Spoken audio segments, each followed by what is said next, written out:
اهلا وسهلا. أهلين أهلين فيك. السلام عليكم ورحمة الله، مساك الله بالخير. كيف الناس؟ الله بالنور، أهلين فيك. الهمينا، اعطينا من التجارب الحلوة اللي مرت معك، واعطينا وشلون بديتي من طفولتك. بسم الله. طيب، في الطفولة بدأت طبعا من عمر صغير جدا، يعني أنا بدأت من عمر 6 سنوات. ما شاء الله. والبداية كانت أول ما سمعت الجيتار. كان قريبي ماسك الجيتار حقه بيعزف، وأنا شفته بيعزف وانبهرت بهذا الصوت. على طول وقتها طبعا الأطفال بطبيعتهم عندهم فضول، فعلى طول مسكت الجيتار بعده إذا ما كنت حتى سحبت منه. وقعدت يعني أجرب وحاولت أتعلم عليه وكذا لين هو علمني والله. ومن وقتها وأنا دخلت عالم الموسيقى والفنون. طبعا يعني تبحرت في حبي لموسيقى الجيتار. وبدأت بداياتي على فكرة كانت في اللون الموسيقي الروك. ما كان ما يعني شاء الله. راب ولا يعني شيء بعيد تماما عن الأوبرا. يعني انا لما فالشيء بدأت يعني مو اسمع كثير بس يعرفوه. لما بدأت اسمع اغاني، والله انا صراحة يعني على جيل باك ستريت بويز وان سينك انت ما مريتي في المرحلة هذه روك على طول؟ عديت بعدين، بس بدأت قبلها بدأت في الروك. طيب جميل. ايش اول خطوة سويتيها لما سمعتي هذا الجيتار والنغمة والسولو؟ هذا ايش سويتي؟ طبعا يعني زي كل الأطفال زنانين، قعدت أزن لين ما علمني أعزف الجيتار. ويعني بعدين أنا استوعبت قد إيش الجيتار صعب، إنه يحتاج تمرين كثير. فأنا أبدا ما حسيت بهذا الشيء، لأنه قعدت وثابرت إني أفضل أتمرن. علمني أغنية ميتاليكا، أول أغنية أعزف اسمها Nothing Else Matters. طبعا معروفة. أول أغنية كاملة أعزفها على الجيتار. ابغاك يعني تقولي لي، في عمرك 6 سنين تعلمتي جيتار، بعدين قعدتي على جيتار قريبك هذا اخذتيه، ولا رحتي اشتريتي واحد خاص فيك هذا لي؟ لا، أخذت الصراحة. وما زال عندي إلى الآن، عندي نفس هذا الجيتار. صحيح. نعم ما زال موجود عندي ومحافظة عليه طبعا، يعني هذا الغالي.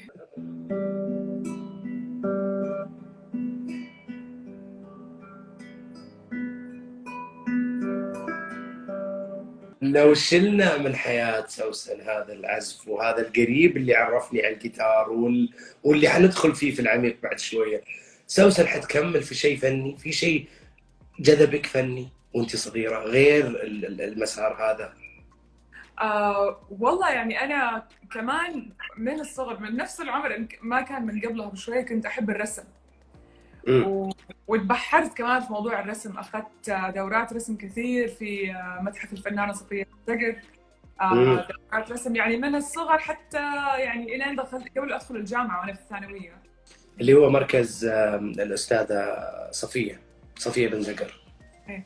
إيش هذا المركز؟ أنت دخلتي فيه هل لأنه هو كان بابليكلي موجود يعني، ولا أي أحد يقدر يدخل فيه، ولا هل لك كونكشن معين مثلا، ولا حكيني أكثر عنه وعن دخولك فيه؟ طبعا أنا يعتبر نشأت في هذا المركز، لأنه الوالدة هي اللي أسست هذا المركز، وهي اللي كانت بتدير هذا المركز لمدة 10 سنوات. ما شاء الله. فيعني أكيد أنا يعني كان عمري أول ما افتتح المركز يمكن 7 أو 8 سنوات. فكبرت معه. وطبعا كانوا بيقدموا هناك دورات الرسم بمختلف أنواعها ومختلف الأعمار. وكانت الفنانة دائما يعني تهتم بأنها تجيب المدرسات والمدربات فعلا على مستوى، فكانوا دائما تجيب مدربات من الخارج وكلهم يكونوا فنانات فعلا على مستوى. شيء جميل والله، شيء جميل. طيب دخلنا في الرسم وعندنا شوية جيتار دخل في الموضوع، والحين اليوم أنا مقابلك لأنك فنانة ورائدة في الأوبرا في السعودية. ما كان الأغاني، ما جبتي لي سيرة في طفولة في الأغاني، ما كان موجود ولا؟ والله يعني ما حتصدقني، لكن فعلا ما كان في بالي الأوبرا أبدا من الصغر. يعني حتى ما تجرأت إني أغني بصوت الأوبرا، ولا من الصغر ولا بعدين، غير لما دخلت في الجامعة وصار يعني بعدين حنكمل القصة. بس كانت الموسيقى الكلاسيكية بس أكثر شيء اللي أسمعها. بعض الأغاني حقت الأوبرا اللي يعني مشهورة مرة كنت أسمعها. لكن الجدير بالذكر إنه أفلام ديزني، الأفلام ديزني الكرتون كان لها تأثير كبير علي في هذا الجانب، إنه كانت تيجي منها بعض أنواع الغناء تطلع فيها كلاسيكية جدا قريبة من الأوبرا.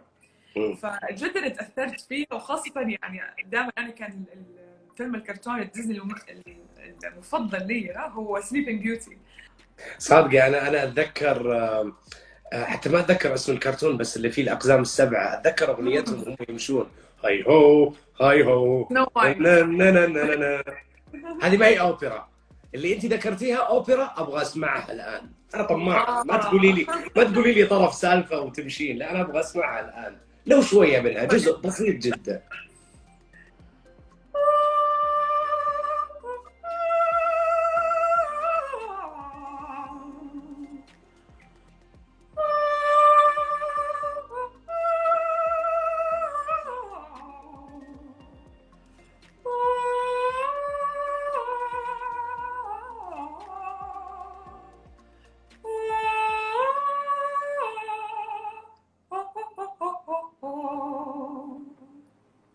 نايس نايس، ما شاء الله. الأوبرا فيها نفس التوزيعات والتقسيم ولا هي ستايل واحد خط واحد؟ الأوبرا ما فيها نفس التوزيعات وما فيها توزيعات كثير، لكن فيها شيء معين، إنه الأوبرا بدأت كفن مسرحي. فن مسرحي غنائي، له طريقته في الغناء، وله حتى يعني البنية حقته في كتابة القصة والبنية المسرحية وكل شيء. لكن بعدين اتطور الفن وصاروا يطلعوا فنانين الأوبرا ويغنوا، يعني يعملوا كونسرت، حفلة بس يغنوا الأغاني اللي تغنت في المسرحية. أنا طماع والجيتار قريب. والجيتار قريب، أنا طماع والجيتار قريب، وأنت عارفة خلاص ما يحتاج. لو سمحتي مقطوعة صغيرة عزفا وغناء مع بعض الاثنين. طيب لو سمحتي مقطع صغير كذا بس نغير فيه المود البداية، وبعدين نبدأ إن شاء الله بالأسئلة الثقيلة. I can see it all, even if I could, it would all be great. Put your picture on my wall, it reminds me that it's not so bad, it's not so bad. And I want to thank you for giving me the best day of my life. And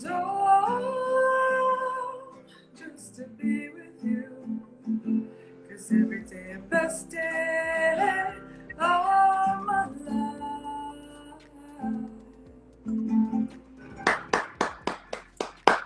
شوفي ما أخفيك، أنا لوهلة تحمست وبغيت أدخل الكولابريشن حق إمينيم إذا أنت عرفتيه. إيه صح. أنا لوهلة بغيت أقول هي سلام وأكمل، بعدين قلت اهدى شوية إبراهيم ما يصير. أبغى أسوي جيم سريع. جيم سريع. عندي هنا مجموعة أوراق. أوكي. هذه هي. هذه أغاني. أشرب موية قبل ما الجيم هذا يبدأ. إيه لا تفضلي. إيه طبعاً حقك. حنشف الريق الآن. بسم الله الرحمن الرحيم. أوكي. هذه مجموعة الأوراق، مش عشان يسهل السحب بحط فيه باليمين وباليسار. اوكي. انت قولي لي اختار من اي يد، يمين ولا يسار؟ اللي هي اول مره تحبي يا قلبي، وعندك عبد المجيد عبد الله يا طيب القلب. انا صراحه ما مايل مع يا طيب القلب، صراحه ماني عارف كيف حتصير اوبرا. يا طيب القلب وينك، يلا تفضلي بشكل اوبرالي جميل. طيب. نسمع.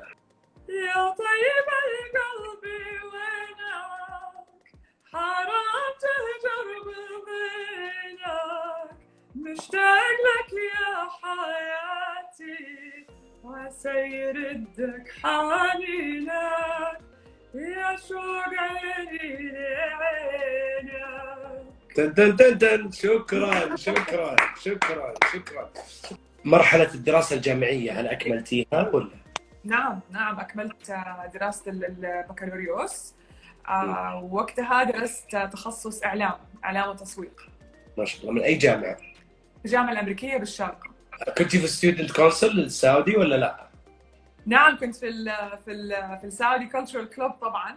ودائما نحن السعوديين فين ما نروح يكون فينا يعني نتجاذب لبعض، دائما نلاقي بعض، ويعني كان في حماس وحب انه نكون في السعودي كلتشرال كلوب. طيب في اسم ما ادري اذا هو رنان ولا لا، اللي هو ايميلي جود بيكرز، تعني لك ولا تعرفيها ولا؟ طبعا طبعا. وش تعني لك؟ ومين هي؟ طبعا عرفيني عنها بكامل التفاصيل. إيميلي جود بيركنز هي لها الفضل الأساسي صراحة آخر يوم في عمري إنه أنا صرت فنانة أوبرا. إيميلي جود بيركنز هي أول مدربة صوت تدربت معاها. هي فنانة أوبرا أمريكية، يعني بفضل الله ثم هذه الإنسانة دربتني من الصفر وصبرت علي يعني، وآمنت فيا وبقدرتي بقدرة صوتي إني أقدر أغني أوبرا. اكتشفتك ايميلي ولا انت رحتي لها وقلتي لي عندي الشيء هذا، ولا رئيس؟ ايه زوجها ايميلي جون بيركنز هو كان قائد الكورال، وهو اللي انا عملت عنده تجربه الاداء. ادخل الكورس عن قبل في الكورس عملت عنده تجربه الاداء، وكان موقف يعني انا بالنسبه لي مضحك، لانه رحت اسوي تجربه الاداء، وطبعا كان في المسرح حق الجامعه، فقال لي غني هابي بيرث داي. هابي بيرث داي ايش حيطلع منها؟ هابي بيرث داي عادي يعني. فغنيت، وبعدين قال لي انت صوتك سوبرانو. قلت له ايش يعني؟ انقبلت. طبعا انا ما كنت اعرف وقتها لا سوبرانو ولا شيء. طبعا ايش يعني سوبرانو؟ طبقات الصوت في الغناء الكلاسيكي وغناء الاوبرا والكورال يتقسم لاربع طبقات. طبعا اول طبقه اللي هي طبقه صوت الرجال البيس، هي مره اوطى شيء. وبعد كده تيجي طبقه صوت الرجال العاليه اللي هي التنور، زي الحين زي بافاروتي، زي اندريا بوتشيلي مثلا. وبعد كده طبقات اصوات النساء الالتو، هي طبقه صوت النساء الواطيه. بعد كده السوبرانو اللي هي اعلى شيء. فقال لي انت سوبرانو، فقلت انا ما اعرف ايش يعني سوبرانو، انقبلت يعني ولا ايش؟ فقال لي ايوه انقبلتي وانت باعلى طبقه صوت، وارشح انك تغني اوبرا وتتدربي انك تغني غناء فردي اوبرا. فكانت هنا الصدمه، وهنا الاكتشاف حصل. عظيم. طب عشان نوصل للسوبرانو هل لازم كانت تتعلمين الكلاسيكال بعدين تتدرجين، ولا you can go straight to the point يعني على طول؟ يعني هو قابلية الصوت، فأنا لو قابلية صوتي سوبرانو على طول حأغني في هذا المجال. وطبعا تدريب الصوت بيزيد من لياقة الصوت. وطبعا تدريب الصوت في مجال الأوبرا انه بنتدرب كيف نؤدي اسلوب الاوبرا، هذا يعني تدريب لحاله، غير انه انا صوتي متمكن. الاوبرا في الزمان كانوا ياخذونها مع الثياتريكال المسرحيه، فهي مثل اللي ذكرتيهم، يغني بستايل معين وهنا يغني بستايل معين، يعود الى مدارس قديمه. في اوبرا عربي؟ رسميا ما في اوبرا عربيه على الستاندرد حق الاوبرا الاصلي العالمي، ما تعمل بعد. كان في محاولات كثير، وكان في مشاركات كثير، وكانت جدا رائعه، لكن اللي دارس اوبرا واللي فاهم اوبرا واللي يعني متأصل في فن الاوبرا حيقول في شيء لسه ما زبط. فاحنا هذا قاعدين نشتغل عليه الحين، وهذا انا شغفي الان انه ابغى يكون في اوبرا رسميا عربيه، زي ما الاوبرا بدات في ايطاليا، وبعدين اخذوها المانيا عملوها اول مره، وبعدين فرنسا عملوها اول مره. فزي ما نجحوا فيها لازم نحن كمان نكون لنا اضافتنا فيه. في مبادره اكسبو في اليوم الوطني السعودي 90 غنيتي النشيد الوطني، كان بستايل مختلف، كان بالاوبرا، وكان برضو الفيديو اللي طلع يعني اكيد تشكرون عليه جميعا، ومنهم العاملين في البافيليون السعودي في اكسبو. وراكي الفنان النغيمشي كان بالخط العربي، اللي بالمناسبه برضو ذكرت في بدايه الحلقه في يوم 17 الى 24 ديسمبر حيصير في اوكشن على اللوحات اللي صوتك كان موجود فيها في الفيديو الدعائي لليوم الوطني. فخور فيك، فخور في النغيمشي، فخور في الجميع. صارت في أحداث أوبرا سعودية موجودة هنا، صار في ليلة العود، صار في موسم الرياض. وين سوسن كانت بين هذول؟ أنا ولله الحمد تم يعني دعوتي لإني أقدم حفل في ليلة العود في موسم الرياض السابق. فكان هذا أول حفل رسمي لي، وبكل فخر كان هذا الحفل، يعني أول حفل رسمي لي كان في أرض بلدي في العاصمة في الرياض. اللي حكيني أكثر عن شيء برضو العصفورة قالت لي إياه اسمه سيلفول فويس. هي قالت لي إياه بشكل صحيح ولا غلطانة كانت؟ شاطرة هذه. إيه ما شاء الله عليها. إيه. سولفul فويس هو مركز تدريب صوت وموسيقى خاص فيا، أنا أسسته قبل 2 تقريبا. مع أول انطلاقتي أنا طبعا رسالتي هي دعم نمو ويعني تطوير الموسيقى والفنون في المملكة العربية السعودية. فكان لازم أسوي شيء أشارك فيه غير إني فقط أكون فنانة. طبعا مشاركتي بهذا المركز، وإن شاء الله دائما في مشاركات الله يقدرني عليها تكون أكبر وأكبر. فهذا متخصص بشكل أساسي في تدريب الصوت للمغنيين المحترفين والهواة أيضا، لأنه ما شاء الله في اكتشفت في كثير هواة يحبوا بس انهم يطوروا صوتهم من باب المعرفه، وهذا شيء رائع جدا. هل الاوبرا، هل سوسن لها سبيس دخلت في هذا المجال؟ حتسوي فيه شيء ولا لسه في اشياء مستقبليه؟ انا بعرف زياده. والله يعني ولله الحمد يعني شهاده اعتز فيها، وانا اعتز بهذا الشيء انه وزاره الثقافه بشكل اساسي هم اللي كان لهم الدعم الاول انه انا اصلا انطلق. فكان بدعوه من سمو الوزير وزير الثقافه اني اطلع وافتتح حفل لاسكالا دي ميلانو، حفل الاوبرا اللي اتعمل في الرياض. فكان هذا اول دور قدمته واول دعم لقيته منهم، ومن بعدها الحمد لله دائما معاهم في المشاريع حقتهم اللي بيطوروها في مجال الموسيقى ومجال الفنون. مجال الاوبرا طبعا بما انه مجال مختص جدا، فمن ناحيه دراسيه موجود، لكن حيجي يمكن في المرحله الثانيه، لكن طبعا اكيد حيجي ومهتمين فيه بشكل اساسي. وطبعا كل في مسابقات كثيره حصلت، مسابقات مواهب، ولقيت فيها فنانين اوبرا سعوديين او يعني هواة بيحاولوا يصيروا فنانين اوبرا، وهذا الشيء طبعا انا انبهرت فيه. فالحمد لله كان يعني لي دور معاهم، وانا شيء اعتز فيه وشغوفه فيه جدا اني اقدر اساعدهم قد ما اقدر. طبعا كل الشكر لوزاره الثقافه ولمعالي وزير الثقافه على المجهود اللي قاعدين يبذلونه، اللي باذن الله قاعد يحقق رؤيه 2030 والفيجن حق 2030. كيف كان النشيد الوطني لما غنيتي اوبرا؟ ابغى ارجع بس على النقطه هذه. صراحه انا غنائي للنشيد الوطني بشكل الأوبرا هي بالنسبة لي فخر واعتزاز ورسالة مني أنا شخصياً للعالم كله، رسالة فخر واعتزاز بوطني. فأول ما طلعت بغناء النشيد الوطني بطريقة الأوبرا، وكان من الرائع جداً إنه مشاركتي مع KSA إكسبو بغناء النشيد الوطني بطريقة الأوبرا، وبالنتيجة الرائعة اللي طلعت هذه. طب أنا القسم حقي قارب ينتهي، أبغى أختمه بجزء بسيط إذا تسمحين لنا، إذا جاهزة له. بعدين ببدأ بالكيو&اي على شكل سريع. ساري المجد والعلياء مثلا فقط. طيب اوكي. مثلا أنا آسف قاعد أداهمك، أنت ما حضرتي يمكن لا بالعكس أنا أحب الغناء. طب يلا بليز. سارعين للمجد والعليا، مجدي لخالق السماء. أنا ما أبغى أطول عليك أستاذة سوسن، أبغى منك نصيحة لكل من اللي معانا في اللايف الآن أو اللي بيشوف الحلقة بعد بثها إن شاء الله في اليوتيوب. واحد حاسس إنه صوته حلو، انصحيه بس نصيحة. لو واحد حاسس إنه صوته حلو لازم يتوجه لتدريب أو دراسة احترافية.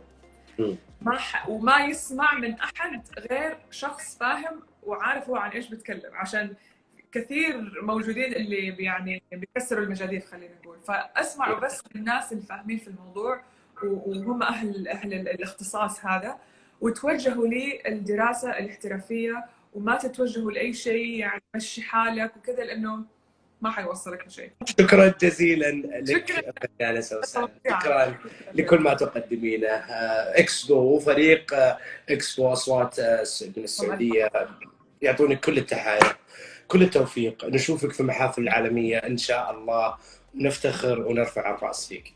شكرا لك استاذ سوسن. شكرا لك. اهلا وسهلا، في امان الله.